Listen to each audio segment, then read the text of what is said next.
Hello students, कैसे हो सारे। आपकी लैब असिस्टेंट की एग्जाम से रिलेटेड कुछ एडवाइजरी आई है, उस एडवाइजरी के बारे में अपन बात कर लेते हैं कि आपकी एग्जाम जो है कितनी बजे से होगी, कौन सी डेट पे कौन सी एग्जाम, वो पहले ही आ गया था, कितनी बजे से होगी, पेपर वन कितने बजे होगा, पेपर टू कितने बजे होगा, सेम ही डे है क्या, और कैसे आपको अटेम्प्ट करना है, बहुत ध्यान से सुनना। अलग है, जो बच्चे नीट की एग्जाम जनरली देके इस एग्जाम को तैयारी कर रहे हैं उससे काफी अलग है, थोड़ा सा ध्यान से देखना। सबसे पहले आपको जो है यहाँ पर डेट दे रखी है, तो डेट भैया आपको प्रयोगशाला सहायक मतलब लैब असिस्टेंट की एग्जाम आपकी जो ज्योग्राफी सब्जेक्ट लिए जो अपीयर करेंगे बच्चे, ज्योग्राफी सब्जेक्ट जिनका है उनकी आपकी 9 मई को एग्जाम है, सैटरडे को। कितने पेपर होंगे, तो मैंने कहा एक ही पेपर होगा उनका, ठीक है। जिसके जो पेपर होगा उनका 11 बजे से, सुबह 11 बजे से 2 बजे तक उनका पेपर चलेगा। ये तो होगी ज्योग्राफी वालों की बात।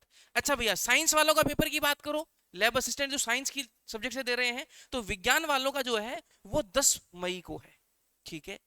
दो पेपर होंगे उनके। पेपर वन जो है आपका वो 10 बजे से 12 बजे तक होगा, सुबह 10 बजे से 12 बजे। और उसके बाद में पेपर टू जो है आपका वो 3 बजे दोपहर से 5 बजे तक आपका पेपर चलेगा, ठीक है। तो साइंस वालों के दो पेपर है, पेपर वन और पेपर टू, और ज्योग्राफी वालों का पेपर एक ही है। ये तो होगी बेसिक बात कि 9 और 10 तारीख को आपकी एग्जाम है। 9 को ज्योग्राफी वालों की है और साइंस की है आपकी 10 तारीख को। अब आपको अटेम्प्ट कैसे करना है वो थोड़ा सा अलग है। सबसे पहली बात तो आपको आपके पास में वो एलिजिबिलिटी होनी चाहिए, वो सबके पास में है। दूसरी बात, आपके पास में जो है आधार कार्ड जो आपका है उसमें आपकी अपडेटेड फोटो होनी चाहिए भाई, ठीक है। आपकी फोटो कौन सी होनी चाहिए, अपडेटेड। ऐसा नहीं कि बचपन की कोई ऐसे ही बाबू सा बैठा है, वो नहीं चलेगी भाई, है ना। तो अब की जो आप है प्रेजेंट में वैसे सी फोटो करवा लो। अगर 3 साल पहले तक की फोटो है तो भी चल जाएगा काम, है ना। लेकिन आप शकल मैच होनी चाहिए भाई, है ना, अब मेरे पहले में।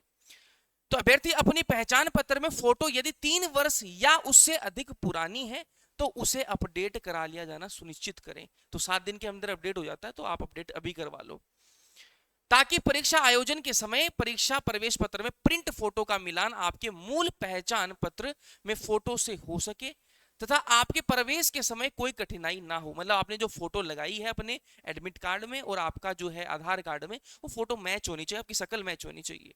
आपके मूल पहचान पत्र की फोटो का आपका चेहरा मैच होना चाहिए। प्रवेश पत्र की फोटो से मिलान होना आवश्यक है, अन्यथा आपको परीक्षा केंद्र में प्रवेश की अनुमति जो वो नहीं दी जाएगी।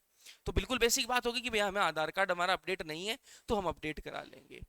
दूसरी बात आपको क्या ध्यान में रखनी है कि परीक्षा के अंतर्गत आपको जो है जो ओएमआर शीट मिलेगी उसमें कितने आपको गोले भरने, आपको जो है वहां पर 5 गोले देखने के लिए मिलेंगे, ए बी सी डी ई के भैया 5 ऑप्शन मिलेंगे। मैंने कहा 5 ऑप्शन पेपर में नहीं मिलेंगे, पेपर में 4 ही ऑप्शन आएंगे, लेकिन एक ई गोला भी आएगा। भैया वो ई गोला क्या है ये बताऊंगा।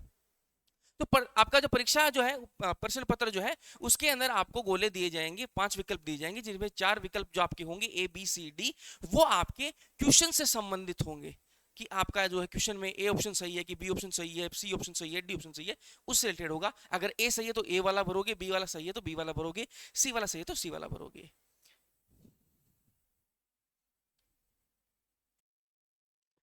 अगर आपका ए सही है तो ए वाला गोला भरोगे, बी वाला सही है तो बी वाला, और सी वाला सही है तो सी वाला, डी वाला सही है तो डी वाला भरोगे।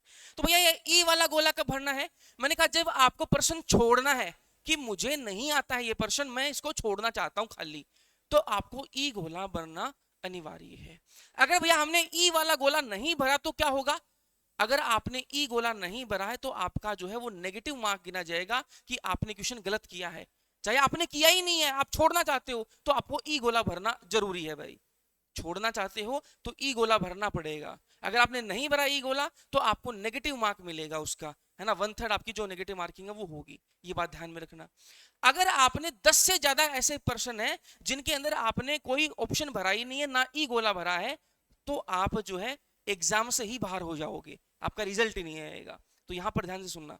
तो मैंने कहा आपको ए और ए बी सी डी ये तो आपके क्वेश्चन से संबंधित हो गए, और जो 5वां विकल्प है जो आपका ई गोला है वो आपको अनुत्तरित प्रश्न से संबंधित होगा। जो आप प्रश्न का आंसर नहीं देना चाहते हो उसके लिए वो संबंधित होगा।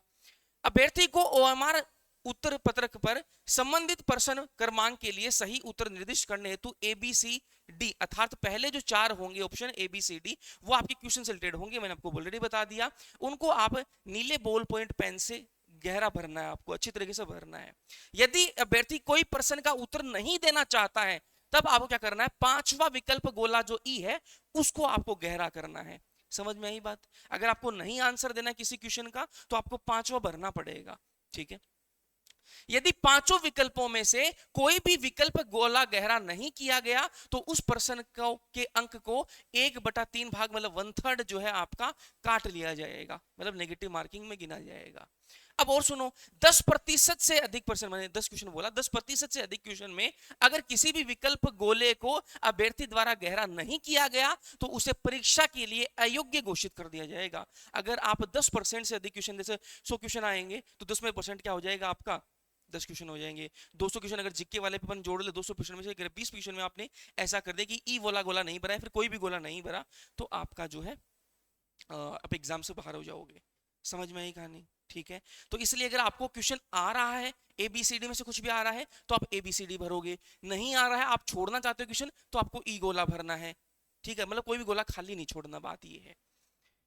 उक्त परीक्षाओं के लिए प्रिवोजनल जो ई प्रवेश पत्र है वो बोर्ड की वेबसाइट पर आपको डाउनलोड करना है ना, जो आपको मिल जाएगा, नोटिफिकेशन मिल जाएगा। प्रत्येक प्रश्न के लिए कोई एक विकल्प गोला भरा है या नहीं है, यह सुनिश्चित करने के लिए उम्मीदवार को 10 मिनट का अतिरिक्त समय दिया जाएगा।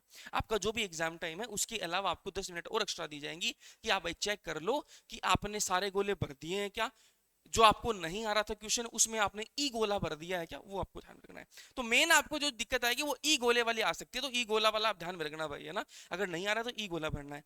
तो ये एडवाइजरी आपके लिए आई है, परीक्षा आपकी है और ये इन्फॉर्मेशन आप शेयर कर दीजिएगा। मिलते हैं अपन वन शॉट लेक्चर्स के अंदर, तब तक के लिए पढ़ते रहो, मस्त रहो, ओके बाय।